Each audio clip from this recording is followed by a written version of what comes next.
Hi guys, welcome back to another video. Today, I'll show you how to set up emergency information on Android. First, open settings, scroll down and look for safety and emergency. On some phones, it's under about phone.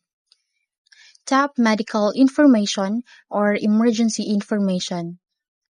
Add your details like date of birth, blood type, height, weight, and when you click more, it displays other details. And if you want, you can add other details. To add emergency contacts, go back and tap Add Contact and select Family Members or Close Friends. This information can be accessed by first responders even if your phone is locked.